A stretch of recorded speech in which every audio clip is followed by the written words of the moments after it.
The Miracle Perspective, showing you the person you are meant to be. It's finished. It's the time of the day. Please don't be late. Call your friends, I'll call my friends. Let's go and be changed. TMP is doing the most. TMP is doing the most. It's the time of the day. Please don't be late. Call your friends, I'll call my friends. What's up, everybody? I'm with Cobus Visser, my brother. Oh, what do we do? Yeah, we do first from that. It's Cobus Visser, eh? Visser. Yeah. Oh, right. Why is it Visser when it's... It's a C, actually.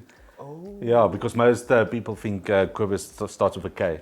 So I have to help them, because otherwise when they Google me, they don't find me. That's the thing. I thought it was... When you say Cobus, the first thing that comes to mind is K. Yeah.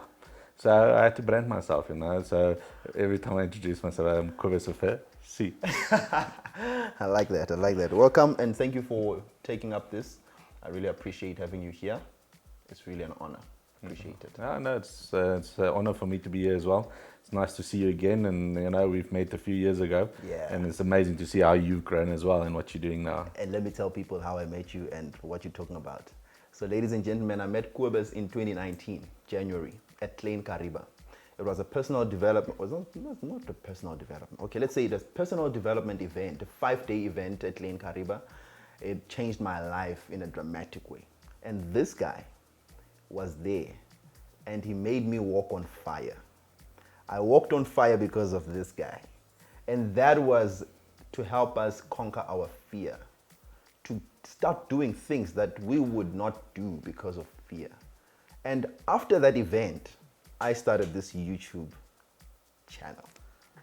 Give it up for Cobus Visser, everybody! Thank you so much, my brother. It's a big pleasure, and I'm glad that you could walk on my fire, you know. To think before that you were a fire virgin, and you know you could lose your virginity to my fire. It's freaking amazing. It was amazing, and we were busy singing ice cold, like it was cold, but it was not really cold. It felt really cold because we were thinking it was cold. Definitely, because whatever you see, whatever you hear, what makes you feel, and the moment you feel it becomes your reality. Yeah. Yet the fire was about 500 to 600 degrees Celsius. Now, just to give you an idea, aluminium melts at 250. According to the medical books, you have to, at 150, you get 3rd-degree burns, and yet you walk over 500. And then I think that is the thing.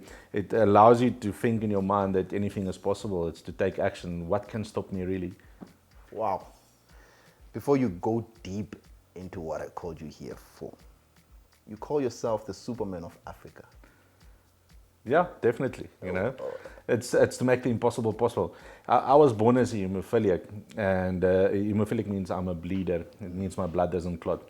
So over the years, my joints, by example, has disintegrated. Now, just to give you an example, my elbow, I don't have an elbow. You know, I don't even have muscles. You know, I think you have more muscles than me. And then I can't even straighten my elbows. So yeah, that's just my elbows. My ankles are the same. The audience won't see it, but I have a big scar here as well. I've had a few head bleeds. So my life growing up was always a challenge to go to school. I've always been bullied. And my dad used to, when I stayed home, rent movies for me. And it was the Superman movies. And I sort of compared myself to Clark Kent, because when Clark Kent was Clark Kent, nobody saw him. People bullied him. He was clumsy. He didn't look like he had confidence. That's how I was. And the fire walking and some of the other activities like walking over broken glass, bending steel, pushing needles through you, you know, just to mention a few, I discovered my true potential, that Superman is in me, you know. Wow. And I just need to discover my true potential, and sort of evolved into Superman because I do all of these crazy stuff, and I get people to do it as well. Yeah. And, you know, there's a story, I saw it on Man of Steel, and this is why Superman is also important for me, because it's, in a sense, my calling, is that Lois Lane looks at Superman and asks him, what does that S stand for on your chest? And he looks at her and he says, you know, where I come from, that is the symbol for hope. You know, and that is what I aspire to, is to bring people hope for tomorrow. Wow, amazing. And tell me, let's go deep into your story growing up. You grew up as, let's say, an outcast because you were not you couldn't fit into your friends' circles and stuff like that because of your situation. How was your life in that situation? What did you feel, and how did you get out of that? Yeah, it was a challenge. I couldn't play sport, and in school it's a big thing for a man to play sport. Yeah. To be in the in crowd. People didn't understand because of my hemophilia. Always had a challenge. Never went to school. Most of the time there was 1 year standard 6. I was more than half of the year I wasn't in school. So always been a challenge. I could never, the moment I'm in the school, I was out for a few months. So I could hardly connect with people. So the challenge was, low self-esteem. Yeah. I was brought up in my family as the first hemophiliac. So I was, the parents was overprotective. Can't do this, can't do this. So I stayed at home. So I became a person that didn't believe that I can do anything. Wow. I sort of had this limiting belief that doing something I'm going to get hurt. So that was the biggest challenge for me growing up. Wow. Did you have any girlfriends? No, I think that was the self-belief as well, is that, I didn't believe in myself, I didn't accept myself, and so I didn't have the confidence to approach ladies. I was in love a few times, but, I was too shy and too scared to take action. And when was your first break when you got that confidence? I think I was 16 years old, because the lady wanted me, so it made it actually easy, and she was in matric. So 2 years older than me. So I see. So she knew what she wanted, and she wanted Wow. me. How I wish I can get opportunities coming to me and be like, hey, I see you're scared of me. Come on. Yeah, yes, I remember it. It was a good time to experience that, and that gave me more confidence in myself. And when was your biggest turning point? It was when my son was born, my first son, and I got to the hospital and I couldn't pick up my son.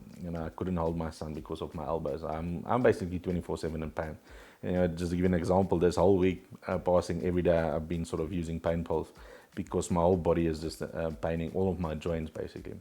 So even now, to move, to drive, to do anything, you can see it's still swollen. Just every movement is still a pain, but I don't focus on that.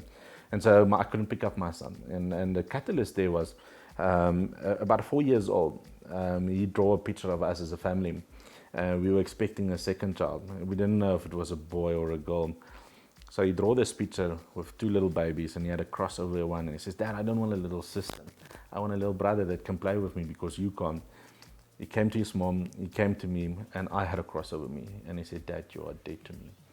And that made me question life. That made me question, can I still give something to this life?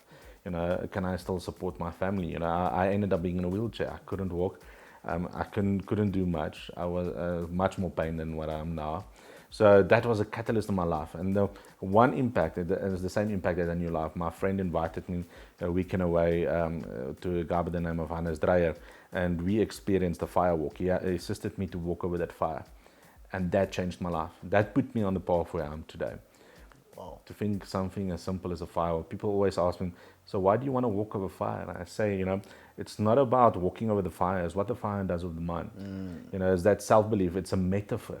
Whatever challenges you are facing, there's a little voice in your head that comes up, I can't do this, and you're not good enough. Nobody believes in you. But the moment you walk over that fire, you can start realizing which voice is the one that supports you and which voice is the one that stops you from taking action. Yeah. And so once you start noticing that, you can start feeling the right voice. Wow.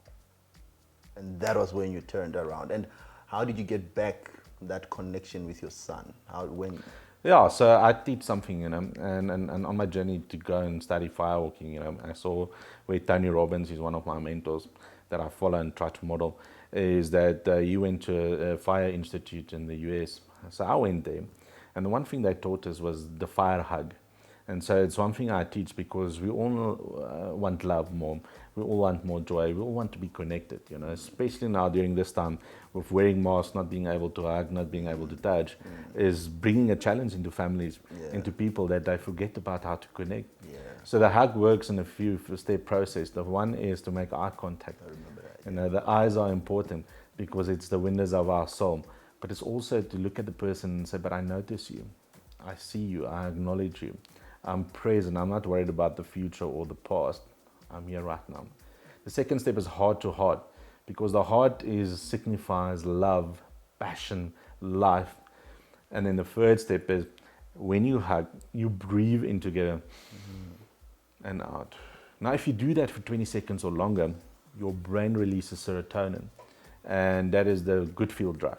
Now, do that and you will see people change. And my son changed, and we built a relationship, a close relation, that every time he sees me, he makes, Dad, make eye contact first, look, and then heart to heart, and then we would breathe in together.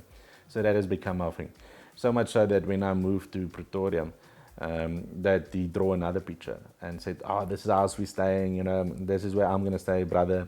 When he got to me, he said, Dad, you're alive. Wow. I had no cross over me. So that is how I know the impact that it had. Not only that, since been teaching that to people, I heard stories about how a hug has changed people's lives. So sometimes the firewalk is not the only thing that changes people's lives or has an impact on people's lives. Even the hug, because the hug is not sometimes about you.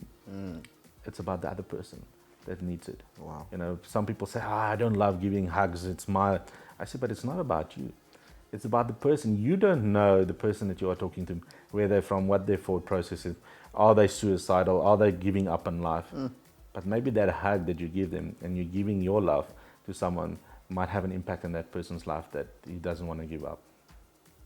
Wow. You're a certified master firewalker, walking instructor, and an international trainer and helper. You have more than 5 years of experience helping people turn their lives around. You also have 20 years experience in business, retail, franchise, property, and all that. Tell me your educational background and how you transitioned into business. Yeah, when growing up, my dad didn't really wanted me to go study what I wanted to study. I play bass guitar, so I wanted to be a musician. Wanted to go study sound engineering, and yeah, so that didn't happen. My dad is in business. He has a furniture stores, and he said, "No, I must go study marketing." And marketing is, you know, you need that in business. So I went to study marketing. I studied my bachelor's degree. I'm one subject away. Actually, I haven't finished my MBA and my master. I'm one subject away. Wow. And because my life changed. You know, while I was studying, you know, all of this happened with my kids, that my life went into a different direction. So, you know, from marketing, I went on to get business experience. Let me jump in there. Are you going to finish that one?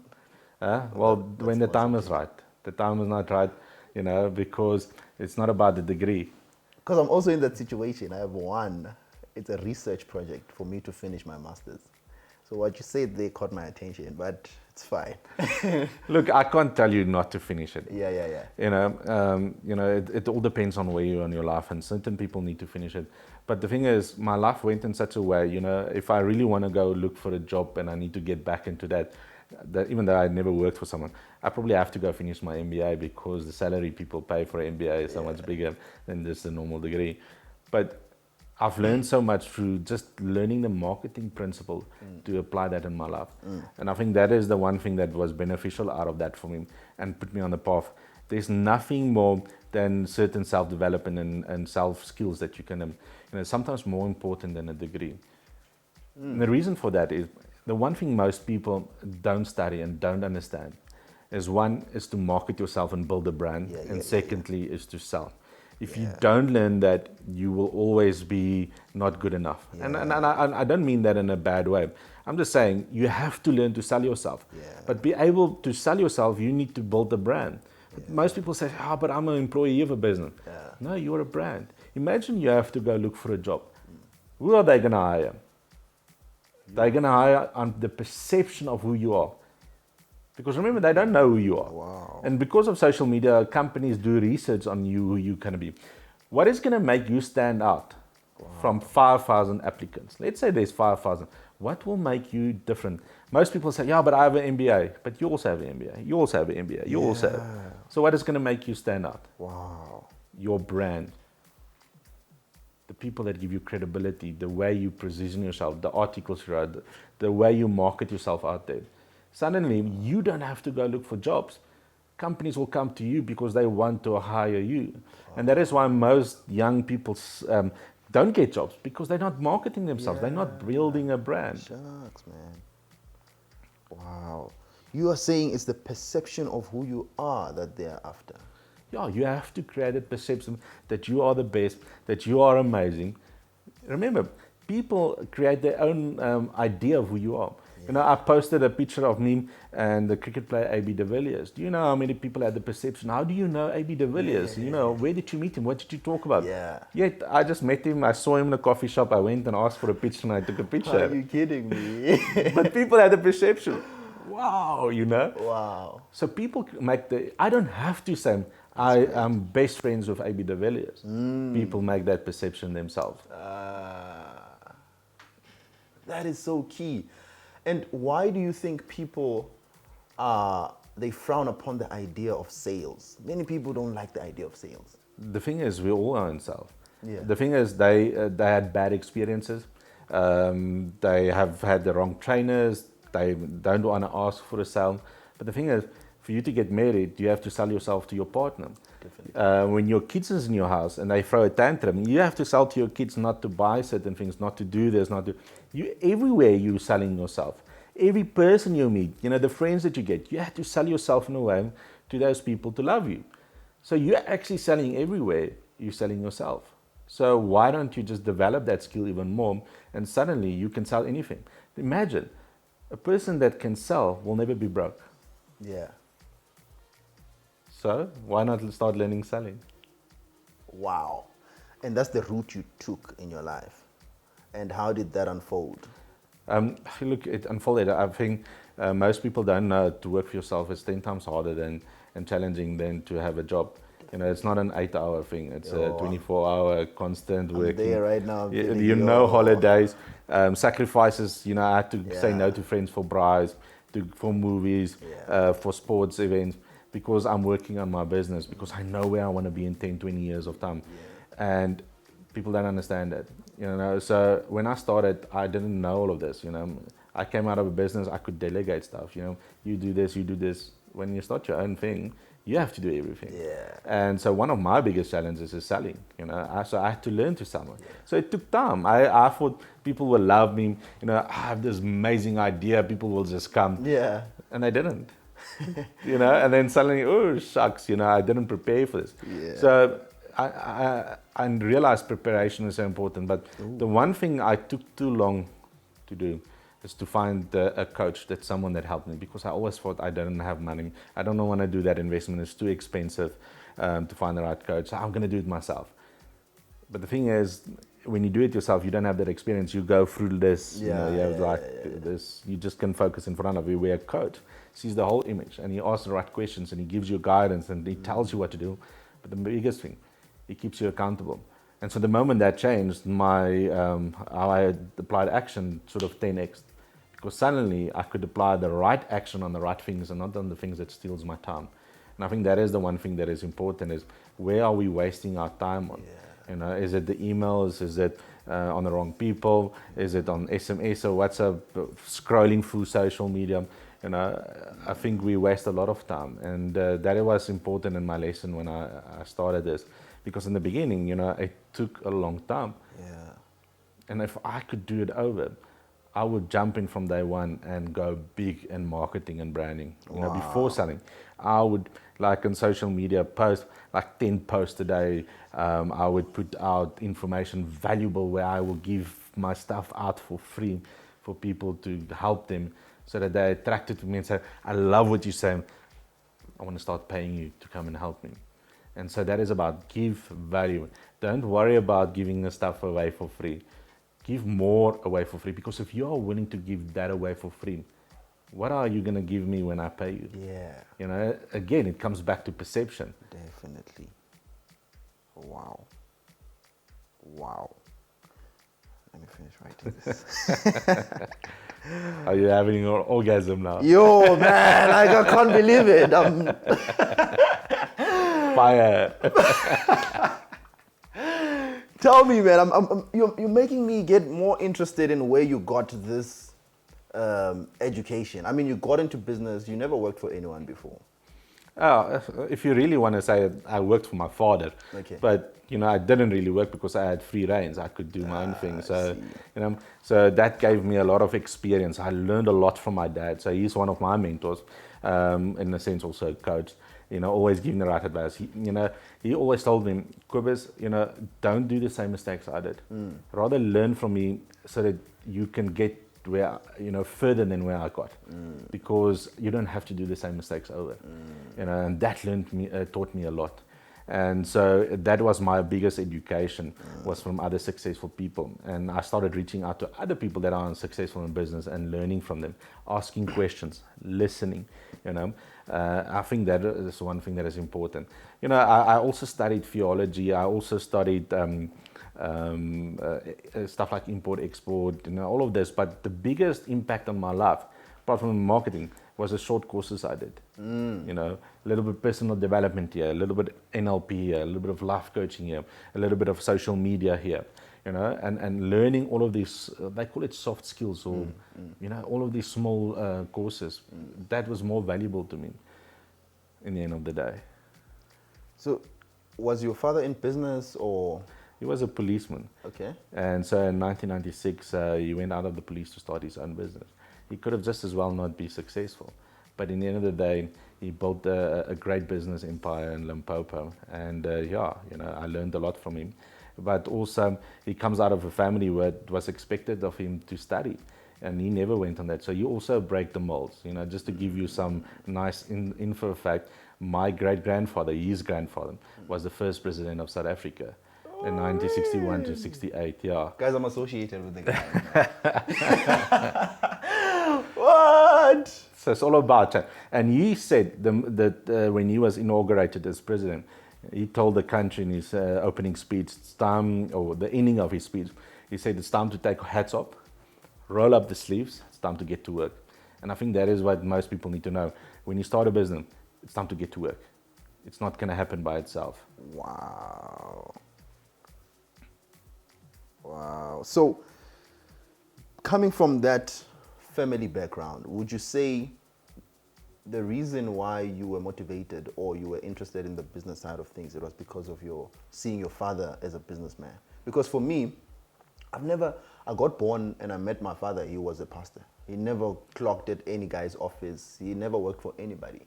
So I know my father as a person who is self-employed, so to speak, and he's got about more than 100 pastors under him that he oversees. So he's been a businessman all his life, if we can look at it like that. So that's why for me, it has never occurred to me as a comfortable idea to go and work under another company. So is it the same experience for you, the fact that you were raised by a guy who was running his own business? Definitely, that had a big impact on my life. Because I learned a lot of things, and he always challenged us, and he always taught us the integral part of business. So I could see that, because the thing is, I will challenge, if I had to work with someone, I will challenge them the way they do business, because if I don't agree with it, because I realized business coaching, a lot of people don't know how to do business, and that is why they're struggling. But one thing that is important for me, learning from my dad, is that that there will always be people that will be workers. And the reason for that, we are not all called to be entrepreneurs. And there's certain people that wants to have a career. Yeah. And that's why I say, but there is ways for you. And that's why I said earlier, it's about building your brand. In your career, how can you be the best at what you do? How can you be the best admin lady? Because the PA or the coffee lady, you can still be the best. And suddenly people would want you, and you will be seen and you will be heard. And you can still build a career. You don't have to have the stresses and worry to be an entrepreneur. You can have that as a great world as well. So, I just say, not everyone has to be an entrepreneur. Yeah, definitely. We need doctors. We need lawyers. We need all of these people that work for others. I wouldn't be where I am for the people that work for me. So you can help others to be successful. You walked over the broken glass, and something that is a lesson in the broken glass, you don't have to go alone through life. You have to have someone that give you that balance. But the one thing that's important before you get off, someone wipes your feet clean. Yes. So we need people that's going to serve us to be successful. You need to serve someone to make them successful, because the more successful they are, the more you will be. The more successful the company is, the more successful you will be in the end of the day. Wow. And will you fire someone that has the perception of a great brand, great person, everyone loves them? Definitely. It's actually what I was thinking about this morning. It's very ironic because I'm thinking to myself, why do people get retrenched? And how can people avoid retrenchment? And then I'm like, if I'm building my own business right now, I would never think of firing someone who's valuable to my company. So the reason why someone would get fired, this is me thinking, Yeah. it's because either what they are doing is replaceable or we can do without. So what should people do in approaching careers, more especially the young ones when they approach careers? And that's what you're saying. The personal branding and marketing yourself and finding a way to stand out. Just being, how do you become a person who stands out from the person who does the same thing that you're doing? It's important for them to build a brand. You know, let me give you an example. When I was at a conference, there was real estate agent. And I asked you, what you do? I'm real estate. What do you do? I'm in real estate. Everyone is in real estate. And then I got to a person and I asked what you do. And I said, I'm your personal property hunter. Suddenly, wow, this guy is not in real estate. Wow. He does something different. And another guy says, no, I'm the property hunter for the rich and famous. Wow. You know, and he suddenly knows what he is doing. So it's about creating a brand, a persona of who you are and what you do. But how do you position yourself as that person? Now, first and foremost is on social media. What is the content you're putting out? What is the articles you're putting out? How do you position yourself to be the best, that you understand your field? You know, example, you can say how to be the best admin lady because you're writing articles. Yeah. You know, how to make life easy for other admin people. Yeah. And then you start reaching through this. You start reaching companies out there you want to work for, the CEO, and you connect with them. You connect on their posts. You talk to them. But here's the thing. You know how's the fastest way to get a job? Mm-hmm. Tell me. You go and you find the companies you want to work for. You call them up. You find out with your parents, whoever, and you say, give me time. I want to stay by you for 3 months. You know, certain people are lucky they have people where they can go stay for 3 months. And you go to the company and say, I will work for you for free for 3 months. You don't have to pay me a cent. Right? Why? Because you want the experience. You want to learn from this company and they don't have to employ you. Yeah. Which company would say no? Now they employ him. After month, 2 months, you're working your ass so much. Yeah. Better than the ones they have employed. What is the chances of you getting a job? What is the chances when before you have to leave? You're so valuable. They're like, how can we let this person go? Wow, I hope people are listening, eh? Yeah, and most young people don't want to do it. They want the money now. They want the big salary now. But how can I give a big salary to someone I don't know? I don't know. That's the thing, yeah. And I only see on pieces of paper and people that blown themselves up to be the best, and yet when they come, they don't even deliver. So go deliver it first, and guess what? They just might, give you the money for the 3 months that you worked. Yeah, wow. Because I've been thinking about this idea of CVs and all that. And there's no CV that's really not beautiful. Yeah. All CVs are meant to be beautiful. Yes. But now when a person comes there, there's no delivery. And now the approach that you're bringing to the table is it's the Holy Grail. It's a game changer. It is a game changer because nobody's doing it. Wow, and so many people Everyone wants, but nobody is willing to give. Then you've been in business for 20 years. Yeah. Of your own. What are the biggest lessons? All right, you've got marketing and sales. You've got that. Those are the most important things that you get. Other than that, what are the most important lessons you've learned? I think one thing is stay away from debt. You know, don't make debt and owe the banks, and as far as possible as you can. Also, don't try to aim to be big. The best way is to grow from a small, one step at a time.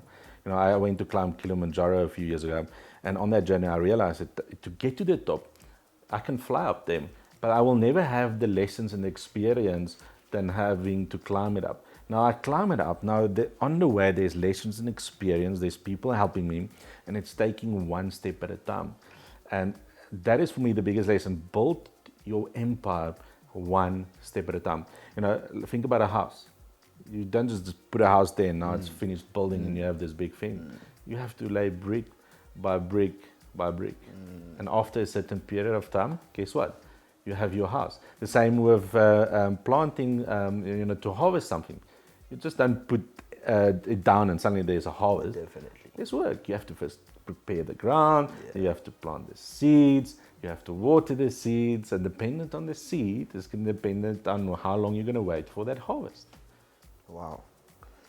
Let's talk about relationships for a second. What would you say is the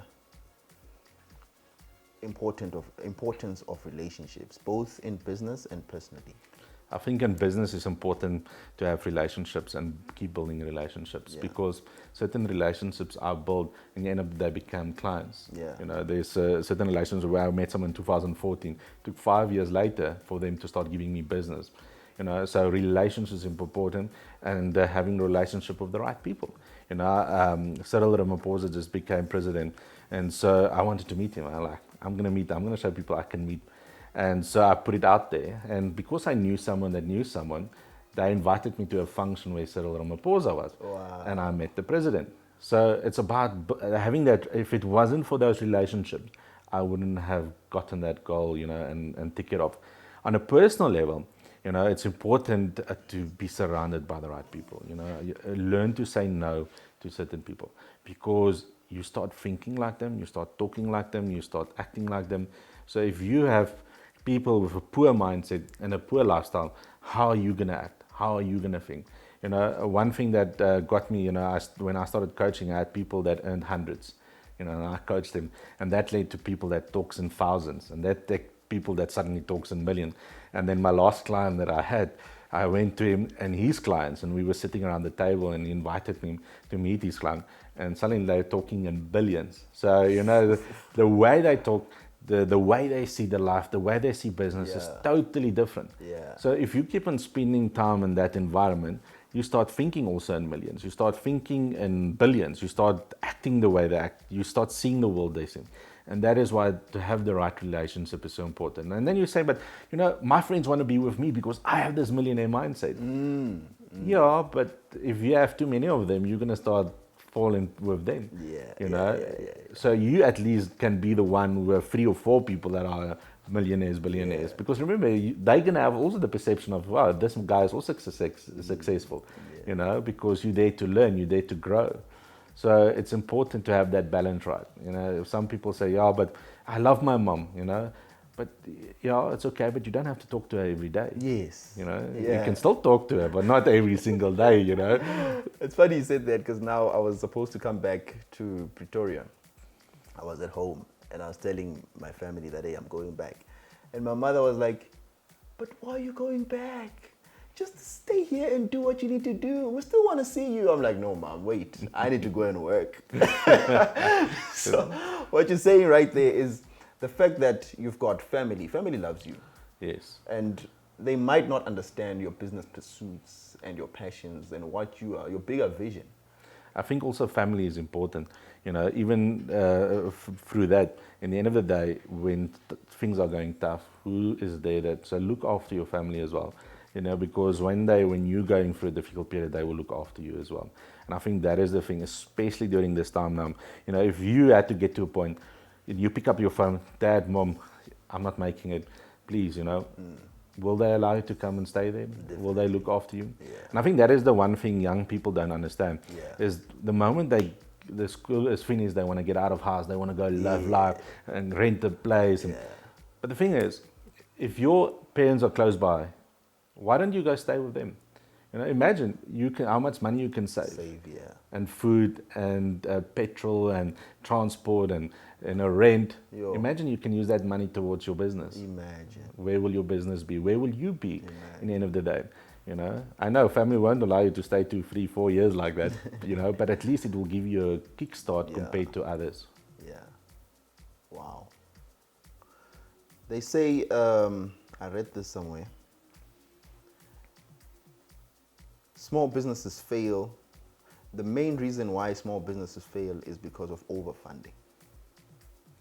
Yeah, because the thing is, when there's a positive cash flow and there's too much money, it's easy to waste the money. And Because think about it, when you start your business and you don't have that, you are very cautious where you spend your money.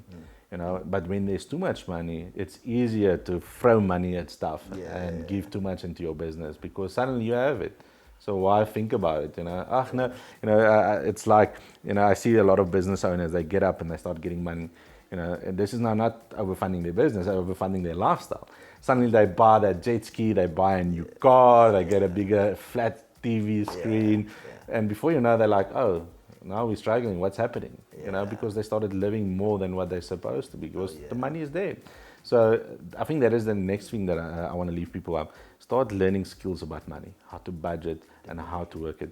One of my friends said, when you buy something, do I need it or do I want it? And so you start, no, I need it because I must. Or no, I actually just want it. So when you just want it, don't buy it to yourself. And also don't buy on impulse. I always say, my dad taught me, you really want it, go sleep over it because you might need it tomorrow as well. And if you really then want it, then go buy it. But after I've slept sometimes and I wake up, nah, don't really want it. It's okay. I'm not going to waste that money. So go sleep over before you buy. And I think the other reason why that's the case is because you don't understand how you generate money. You won't understand if you get money out of nowhere. You don't really understand the process of getting income, the process of sales, because and the process of saving. And the process of saving as well. If you don't look after your money will not look after you. Yeah. If you're not, how you treat money is how life is going to treat you. If you don't look after your money and how you treat money and the respect you have towards it, you will never have enough. You will always run out of money. You will always have bills because the money needs to go somewhere. It needs to be paid. Yeah. So I have a friend that she saves 500 Rand a week, no matter what. Yeah. Even if she can't afford it, she will save 500 a week. And then every year she takes that money, and for her, she takes that and goes overseas to travel. So imagine you can use that and you can start a business, or you can do something, you can pay off debt, etc., etc. So you need to understand it. The way you put money into your wallet, people like sometimes they get money and it's like all squished up and they put it in. Come on, you're not respecting that money. I always say when you have money, all the faces are together. Everything is like, and it's from smaller to bigger, and it's nicely folded and it's looked after. Wow. Tell me something here. I always see this as a character between. I'm not sure. I'm sorry if people find it racist, but it's not racist. It's a question that I observe between black and white people.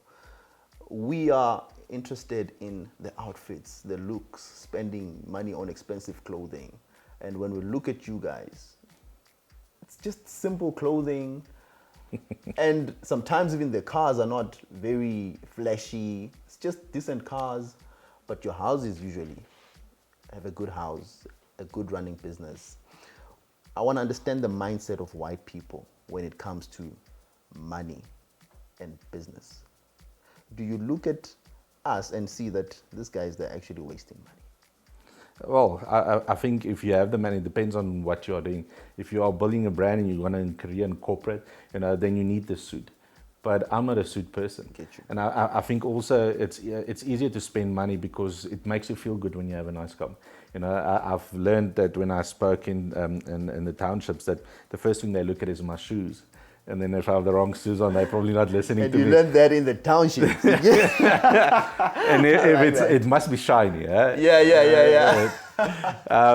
And I told people, the biggest thing is, the guy that's driving that grand car probably still owes money on it. The car I'm driving, I owe nothing on it. So who's the richest of the two? And I think that is the one thing is you have to look after your money. It's easy to spend money. But the thing is, you're going to always have it go out easily, and you're always going to struggle and not get it. It's nice to look nice. There's nothing wrong with it. It's nice to drive a nice car. Come on, who doesn't love it? But at the end of the day, what is your bigger goal that you want to achieve? Some people are not willing to suffer in the beginning to reap the rewards in the end. Yeah. And I think that is the main thing. Between our cultures, we can learn a lot from each other in the end of the day. But I also think, is if we don't reach out and ask questions like that, we can't help each other to get where we want to be. Because think about it, Africa is where the money is. Definitely. People just need to know how to use their money. I think that is the one thing different. You think, you compare us to with white and black and think we learn how to use money. But if you go look at the Indian culture, they're even much more further than what we are, and they have more money than what. But why is this? Go look at our history.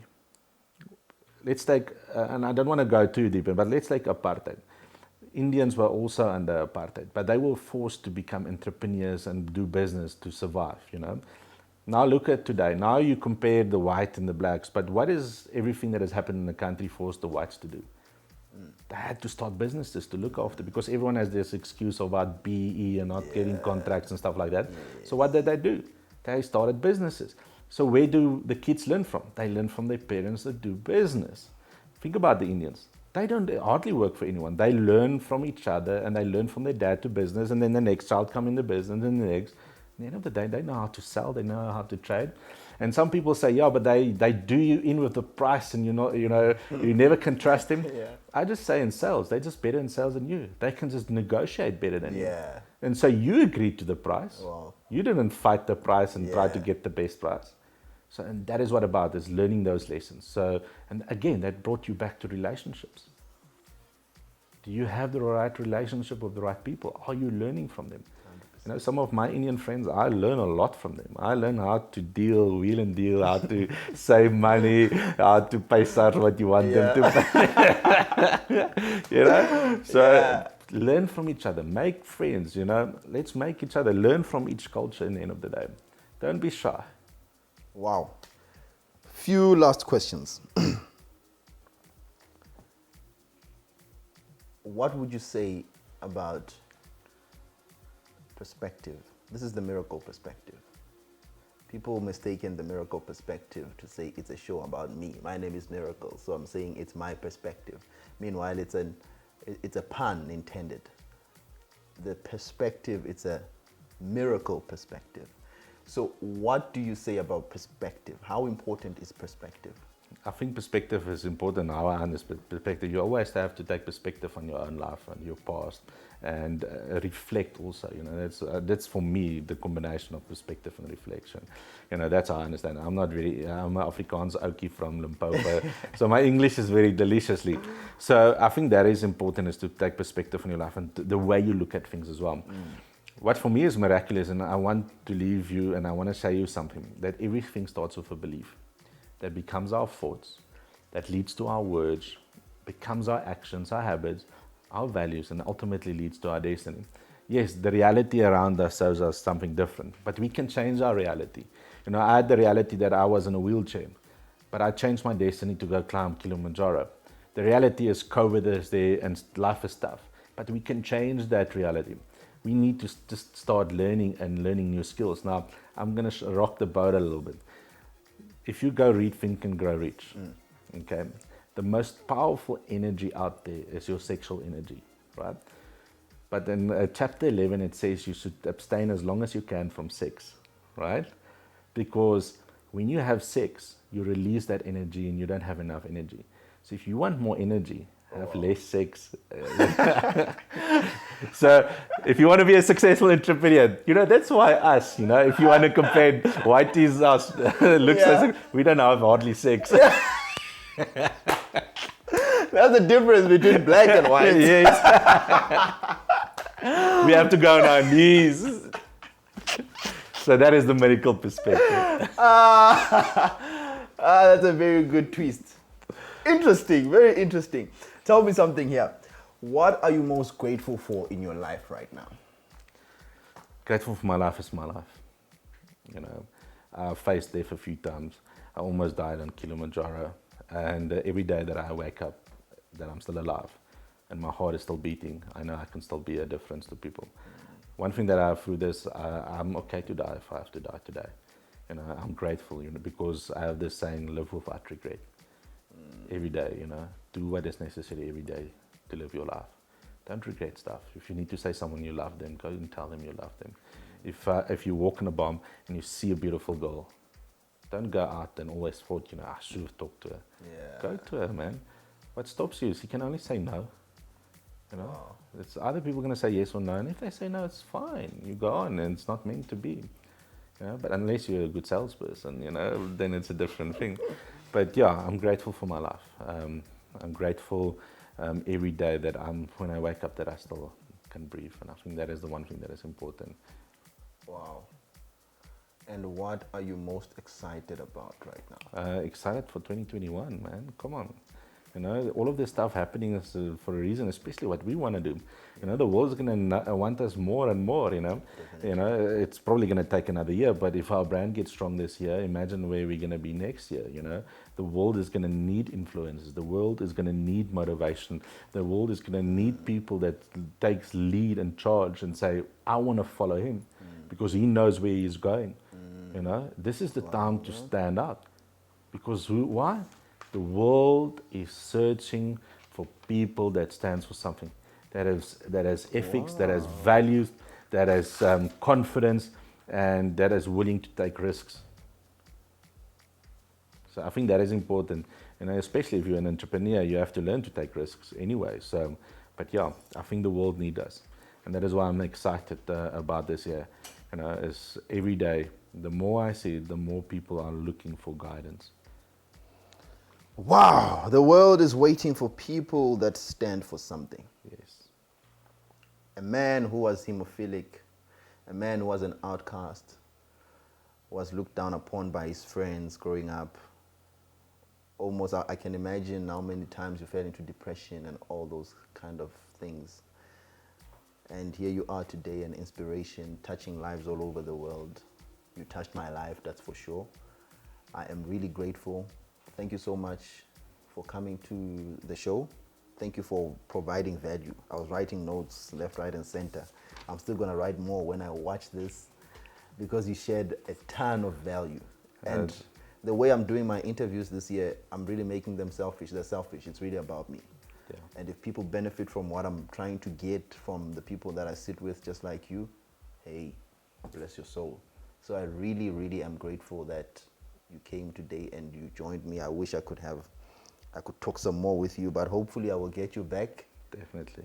And I will tell you some successful stories based on this interview. Thank you so much. I want to say thank you to you as well, and thank you for everything you've done, and the testimonial that you shared of what impact I had in your life. Sometimes we don't hear that, so I really appreciate it, and it's amazing to see what you've done.